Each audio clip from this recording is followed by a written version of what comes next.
Hey everybody, this is Phoenix Down, and welcome back to Let's Play Final Fantasy VI. In the last episode, we raided the tomb of Setzer's dear departed girlfriend, and acquired the Falcon, the world's fastest airship. Or well, technically it's the world's only airship now, but, you know, that makes it the fastest by default, right? Besides, it doesn't have a weighted casino mounted on the bottom of it, so obviously it would be faster than the Blackjack anyway. But while we were flying on the Falcon, Celes noticed a carrier pigeon flying nearby, and decided we should follow it to this town here. She just had this feeling like it had to be important, that somehow it was relevant to their search for their friends. So before we check out the town, however, I want to go into some details that I changed up my setup just a little bit. Like Celes, I gave back the mystery veil, I removed like the Genji helm, or the crystal helm, whichever one it was. Because that increases her magic block by 10 points, and that's really good. It's good to get your magic block as high as possible, especially at this point in the game. I also changed up some relics. I gave Sabin dual earrings. Edgar's got the Gale hairpin for preemptive strikes. That'll give us the upper hand on a lot of enemy encounters. That'll be good. And Setzer also has earrings now, plus the experience egg. I want to start leveling him up more, so that I don't have to worry so much about him later on. But anyway, we're in Miranda now. I'm going to stop at the inn because we could use a rest. So 200 GP, yeah, sure, why not? We'll get some rest. It could be worse, and Sabin just like glided right into his bed sideways. That was really weird.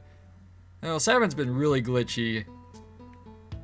Can't tell if anyone else is messing up or not, but Sabin in particular, he's been doing some odd things when he's sliding into bed lately. I don't know if it's just his position in the party or what. Then we have this former thief just running around running around like crazy, and his old accomplice used to mumble in his sleep to the right of the treasure chest.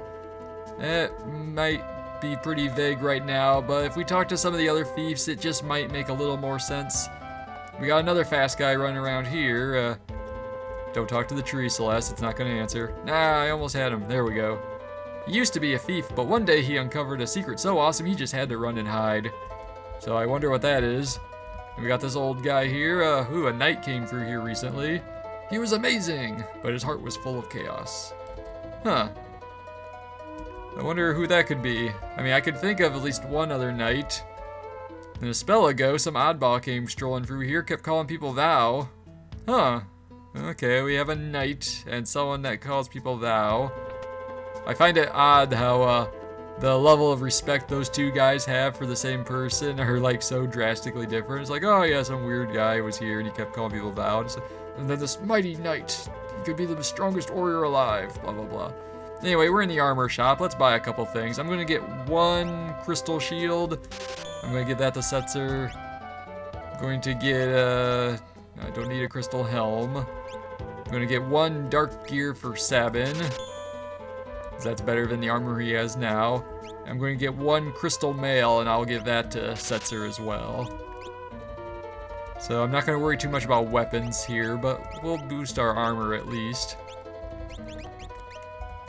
And we got I forgot about the Dragon Claw, so that really boosted Sabin's battle power, and that's holy elemental. So I mean, if we're fighting enemies that are weak to fire, we can switch to the fire knuckle again, no problem. Anyway, this lady here, she will tell you about where some new landmarks in the world of Ruin are, or basically where old stuff has been moved to. She'll tell you where you can find Narsh, where you can find the Velt, and Doma Castle. But I know where all that stuff is, so I will spare you guys the time it takes to determine that. Weapon shop has some stuff in it, but nothing I really care about. There's weapons for party members we don't have, and by the time we do get them, we'll have better stuff anyway. So you know that guy in Zozo who says this place is dangerous? He's the only guy in that town that tells the truth. Maybe he can help you. Okay, so we might be going to Zozo soon. And this lady, she doesn't really say anything too important. It's kind of like foreshadowing, I guess. So I'm going to go up here past the bird and talk to this thief guy that's hiding behind the buildings. Where are you, man? Where'd you go? There you are. He used to be a thief. He climbed the Tower of Kefka's followers in spite of the danger. but he got hurt and had to turn back after the first treasure room. So if you piece the details together, he is the guy that mumbles in his sleep about to the right of the treasure chest. So if you go into the Tower of Fanatics, find the first treasure room, and do something to the right of the first treasure chest there, well, you just might find something. But we'll worry about that much later. Lola's been receiving a lot of letters. Must be from the guy in Moblez. But Moblez, wasn't that like wiped out by Kefka in the Light of Judgment? We were kind of there. We chased off that big, incredible bulk, Fumbaba. Oh well, I'm sure it's not that important, but we have some silk flowers and they're beautifully made too. These things aren't even the genuine article. Look, my boyfriend in Moblez sent me all these flowers. They're all handmade of silk, and these are letters he has written to me. So, okay, that guy, the wounded soldier, he's apparently okay. But that's odd because Moblez was demolished by Kefka, right? So maybe somebody else was writing these letters. So let's read the letter. Let's pry into their private affairs. My beloved Lola, we're still busy trying to rebuild this town. If all goes well, I'll be able to come home to you soon. And it's not even labeled with the guy's name, so, this handwriting, it looks a lot like Cyan's. But where is he mailing them from? So, that's interesting. Why would Cyan, like a 50-some-year-old swordsman, be preoccupied with sending letters and flowers to this girl, whose age I can only guess would be late teens, early 20s at most? But let's do a favor for Lola, because this is our only way of really figuring out where we're supposed to go. I actually don't know if you absolutely have to do this to trigger events. You might just be able to just go where you're supposed to go and the game just acknowledges that you know. Or just accepts that. But anyway, we attached the letter to the pigeon. We're gonna follow it with our eyes from where we stand because somehow we can do that. Just don't think too deeply about this. It's magic. You know, a wizard did it, that's all. Maybe there was a town down there, but the bird is passing that by. And it's going up to this town here instead. So this is apparently where we need to go. That mountain landscape and everything surrounding that town looked familiar. I think I can guess where that was. Anyway, let's head back to the airship. Gonna get back on board the Falcon, take to the sky. The skies are ours now. Although now that I think about it, we are not the only ones in the sky. I am going to fly, before we follow the carrier pigeon, I'm going to fly down to the solitary island actually. Going to land next to the old house. Overshot it. Yeah, I was about to say go say hi to Sid, but Sid's not around anymore, so that's not a thing. So yeah, if you did save Sid, he's still wandering around just saying I feel much better thanks to Les. And that's literally all he'll do for the rest of the game. That's one of the reasons why I thought it was okay to let him die in the LP, for the official LP canon, basically. Now if he joined your party or somehow like outfitted your airship with equipment, or like, you know, you brought him along to make repairs to the Falcon or something like that, that would have been something different. But anyway, if you come down to the beach now, you'll notice a piece of magicite has washed ashore. The Pallador magicite. And I am actually going to give that to Setzer now. Unfortunately, it does not have a stat bonus when you level up. But it teaches you the haste and slow spells, including their multi-targeting variations. So I am going to give that to him. Again, it's unfortunate that he won't be gaining any stat bonuses from that, but Setzer's one of those characters I don't care as much about in regard to stat bonuses. Like, they're good, but not great, I guess, in that case. Anyway, we're back on the Falcon, so let's head on out. Now, again, before I head over to that one town, I want to fly over around where Narsh is. Not at Narsh itself, but this isn't where Narsh is. This little opening in the mountains. Remember that for later. Now, if you want to, I mean, the World of Ruin is open to you. Unlike in the World of Balance, where the game was pretty linear, everything's pretty much opened up now. You can pretty much sequence break as much as you like. Kind of like the original Legend of Zelda in a way. You can go to, like, level 6 before you can go to level 5. I think you can do that anyway. Yeah, I think you can do that. Well, okay, that was a... No, yeah, you can do that. I'm getting the first and second quest mixed up. We're playing Final Fantasy VI at any rate. So I am going to now land next to this little batch of trees here. Because, you know, X marks the spot and everything. We go to the center and we get into a random battle first, of course. We have some strong enemies called the Crawlers. Now, we're probably not well suited for these enemies at present. These guys will hit pretty hard. But I'll do what I can. They are susceptible to instant death moves, so, and they're not weak to fire, despite the fact that they look like plants. I think they're actually more like bugs than anything. I was hoping to get into this location I'm moving towards first, but oh well. You gotta take what you can get, I guess. And they're still going. Alright, Setzer. Okay, here we go. We're gonna get a 7 flush. So let's blast these guys with another round of fire dance. Alright, 1 down. Alright, do another attack with Celes. Setzer, do the 7 flush. And they're still going. Okay, hopefully Edgar's Splash will finish the job. There we go, alright.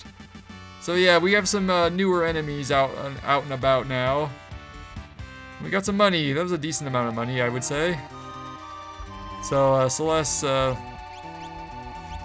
let's do Antidote on Sabin and then just kind of patch ourselves up.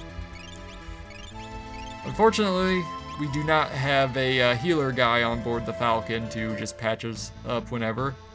But anyway, at the center of those 5 trees, we have this little hut. So what could be here? Oh, hey, it's Bannon, or no, it's Duncan. It's Sabin's master Duncan, the martial artist who taught Sabin how to do the blitzes. Wahaha, why the surprised face? Did you think I'd gone? Duncan, I'm so glad you're safe. He's a spry old man, isn't he? Whoa, Sabin, these can't be tears. Well, yeah, he thought you were dead. He's relieved. He's happy. But he seems to be amused by that. Wahaha! Nothing happened to me. The earth yawned right open to take me, but I scrambled to safety. And now it's serious time. Sabin! It is now time to complete your training. Use these new skills to smash Kefka. Put him up! And it's time for an epic training montage. And our party members are totally surprised by this display of raw masculinity power. It's like Dragon Ball Z, they're doing those rapid punches against each other, but they can't seem to hit anything.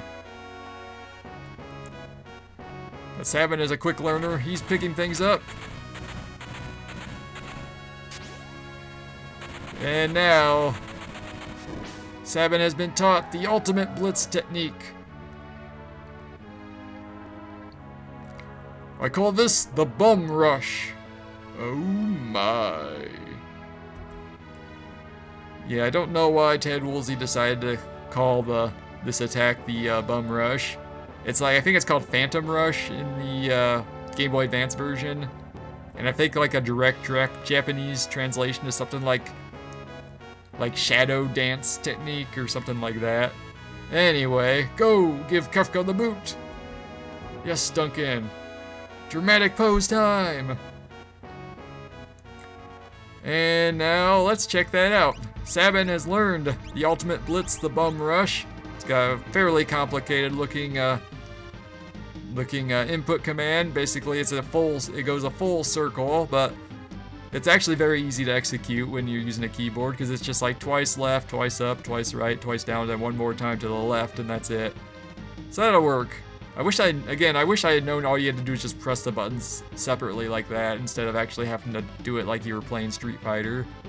But anyway, one of the best things about the bum rush is that its damage output is based on Sabin's magic stat, not his physical attributes, which is why having him equipped with earrings and, using Zone Seek as an Asper while he levels up is a great idea. Boost his magic stat as much as possible, and your damage with the Bum Rush will skyrocket. He is brutally powerful, and I look forward to showing you guys that. It is awesome. Get this ability as soon as you possibly can. I cannot stress that enough. Anyway, now I think it's a good enough time to head on over to where the bird flew over to. This town right here. Looks very familiar to me. I feel like we've been here before. Well, of course we've been here before. We've been to Zozo.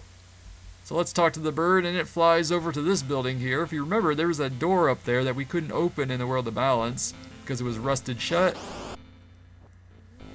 Yeah, the enemies here in the in Zozo right now are the same as before, so I'll edit those all out. Zozo itself has not changed, but we do need to find that one guy that said this place was dangerous before. Alright, Setzer has learned haste and slow. That'll come in handy very soon. Alright, here's the guy. We have to climb the stairs of the building with the cafe sign on it. And that'll take us to a path leading to Mount Zozo. And with this rust aid, we can open that door. So we have to buy it from him. Okay, 1,000 GP, I understand. That's acceptable. I don't think you can haggle with this guy. So just purchase it. So now we can climb up into that building and reach that door. I'm going to just meet you guys there so I don't have to edit out all the extra battles and stuff. So I will see you guys shortly. Alright. So we're here at the top of the building now. If we talk to the door here, we dissolve the rust with the rust aid. The door opens. And we gain access to Mount Zozo, an entirely new area. This is awesome. I like how they add new features to previous locations in the game. This whole mountain is a whole new region, complete with new enemies like the Ursus and Punisher. Now I'm going to go after these guys. With Edgar's turn, I am going to have him use the Phantom Asper, because all of the enemies in this area are physical oriented. And I have Sabin going to demonstrate the Bum Rush. Nice, look at that, over 6,000 HP damage in a single strike. That is amazing. And Setzer has the Man-Eater dagger equipped, which causes additional bonus damage to humanoid enemies. So that Punisher guy went down pretty quickly. Setzer learned the float spell, alright. We're making some good money here too. Don't bother taking those stairs leading up, that's just a dead end. So let's go and get some treasure. This place has some pretty good items and stuff to find. We got an ice shield. I'm actually just gonna hold on to that for now because, let me check the, if you select a piece of equipment in the menu, you can check their attributes, elemental or whatnot. Okay, ice. So yeah, it absorbs HP from, that's ice. It nullifies fire, but it's weak against wind, and that's going to be very detrimental to us very soon. Not in today's episode, but the next one. So I'm just going to leave the ice shield in the inventory for now. I would have given it to Setzer otherwise, but we got the red cap. It's a piece of headgear that boosts some physical attributes. And we have another new enemy, the Boris, but I'm going to just hold on to it. Other characters can use that later on. I think I entered the bum. Okay, good. I did the Bum Rush correctly. And that'll pretty much just finish the fight. The Bum Rush can pretty much one-shot any of the random encounter bad guys in this dungeon. It's that good. Setzer gained a level. Unfortunately, no stat boosts because of the Asper he's got, but whatever. I made that decision consciously, so I have no one to blame but myself. Alright, Edgar has mastered the Phantom Asper, so I can give him something different now. Let's see, what would be good for Edgar? So he's learned a lot of the good stuff already. I guess I'll stick him on Ifrit now, that way he can get some strength boosts when he levels up while he's learning Drain. Not that I expect him to use Drain ever, but, just in case. How is Setzer doing on Palador anyway? He's got a long way to go before learning Haste 2 and Slow 2. He's probably not going to have Haste 2 when I need it, but oh well. Just step in the right direction. He's got Haste 1, so if I just haste the right characters, Anyway, this is the Ursus. You know, we saw them already before. These guys are notorious for stealing your GP from you. So it's a good idea to kill them as quickly as possible. Just like that. And there's a glitch in the game, at least I think it's a glitch, where something that you can exploit to gain gil faster is when you get Realm back in the party. Spoilers, Realm survived. There's a headpiece of equipment that she can wear that doubles the amount of GP or gil that you receive after a battle. So when you get that money back, you actually will get twice as much back as what it was stolen. So that's something to keep in mind. I'm probably not going to exploit it, but it's something to consider. And we got a Thunder Shield. I'm going to give that to Sabin, because the Mithril Shield is pretty crappy by all means here, and it increases his magic block by 10, which is good because Sabin doesn't have a whole lot in the magic block department right now. So let's work our way up here. Alright, Celes learned the stop spell from that one, so I can switch her to a different Asper now. So Golem's finished. Let's see, she's already mastered Zone Seek. Fenrir, not sure what's a good one for Celes now. I mean, I figure if I'm going to teach her Float, I may as well just go to Palador later on. Should I work on Stamina, or... I guess I'll put her on Fenrir so she can try to learn X-Zone, so I have someone else that knows that spell. Again, I don't plan on using X-Zone very often, but it's there. And over here we have the Aegis Shield. Now this one does not have any elemental properties like absorbing bolt magic or absorbing ice or nullifying fire or what have you, but it does give you a really big boost to your magic block. I'm going to give this to Edgar, since Celes is using the twin enhancer blades. So look at that, a 40 increase to his magic block, 71, that is really good. It boosts his regular evade, but that doesn't really do any good in this version of the game. So there we go, that's a nice little boost there. Really nice treasure in this dungeon. And over here we have a gold hairpin that will cut your MP cost in half. You could have gotten one of those from saving Lone Wolf back near the back when you first get Terra back after the Magitech research facility, but this is the soonest you can get it. After, if you did not go that route, if you decided to keep Mog instead. All right, moving on. We're just about done with Mount Zozo for today. Crap, Sabin did over 7,000 HP damage to that Ursus with the Bum Rush. His power's already growing. Awesome. Okay, Setzer gained another level after that battle with the Lurdians. There's 6 of them that time. Anyway, in this room, you notice there's a switch up there. We are going to pass on that for just the time being. And a save point there. Remember that save point for later. We're going to be meeting back there later on. So let's go down this way first. Follow these stairs. Alright, just some useless jobbers. They're powerless against me now that everyone's invisible. So we have this little stretch here. We managed to avoid any random battles. Oh hey, I think we found the den of our person here. We got the silk flowers, beautifully made. We got a little letter here, so let's read this. Dear Lola, I am writing to beg for your forgiveness. I am guilty of perpetuating a terrible lie. I have only now realized the error of my ways. I hope I can correct a great wrong. Your boyfriend, who you thought was in Mobliz, passed away some time ago. I have been writing in his stead. We humans tend to allow the past to destroy our lives. I implore you not to let this happen. It is time to look forward, to rediscover love, and embrace the beauty of life. You have so much of life left to live.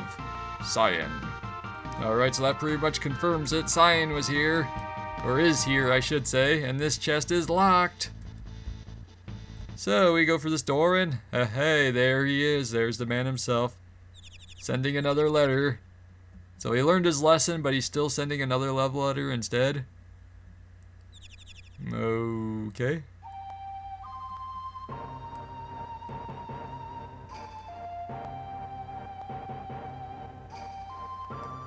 The world before the fall. Delightful is the light of dawn. Noble is the heart of man. I think that was supposed to be a haiku, but the whole syllable numbers were wrong. Cyan! What the? It's like, don't startle him when he's that close to the ledge. He's practically hovering in the air as it is. Hey, you're alive! Cyan! Our knight buddy is here, and he's going to join us. I shall go with you. I shan't leave the world as it is. Well, how did you find me? Wait, tell me you didn't read my letters. Oh no! It's like, wait, what? No. This is embarrassing. This is too much for me. I can't let them see this.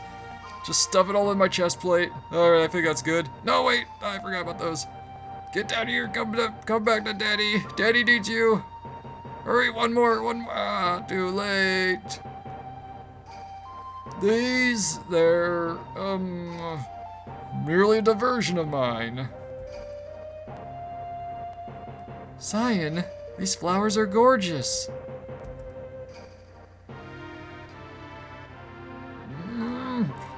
This is an outrage. Seriously?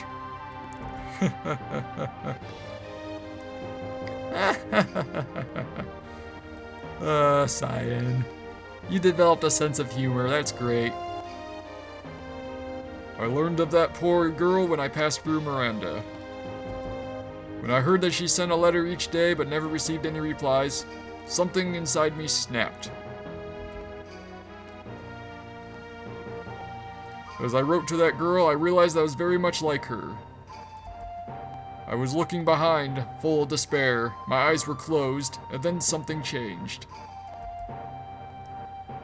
So, alright. But now we understand ourselves here? Oh, and I bumped into Sir Gao in Miranda. He said he had to become stronger if he was to face Kefka. Okay, so Gao is alive, so he probably returned to the Veldt. So we should probably check out the Veldt next. But before we do that... Yeah, if you already have Gao in the party or have acquired him, that last piece of dialogue just gets skipped over. Anyway, that chest is still locked, but if we go back up here, we see this little sparkly thing here. Pick that up, and we got the key to Cyan's treasure chest. Alright, let's see what kinds of equipment he has in there. Is it his best sword? Perhaps a key to learning his ultimate sword tech? Maybe an awesome relic that makes his sword tech command a lot more useful? Why? A child could use this machine. This is a joke. I'll never be afraid of machines again. Found machinery manual and book of secrets. So these are just like key items that really are meaningless. But basically, kind of, I guess it's like a joke that basically says, oh yeah, Cyan's bad with machines, but somehow he managed to overcome that for the sake of this. Anyway, guys, next time on Let's Play Final Fantasy VI, I will meet you guys back at that save point I mentioned earlier. You know, I would go there now, but I don't want this episode to drag on longer than it already has. So we'll take care of business there, and then maybe we'll go to the Veldt and look for Sir Gao. So this has been Phoenix Down, and I will see you guys next time.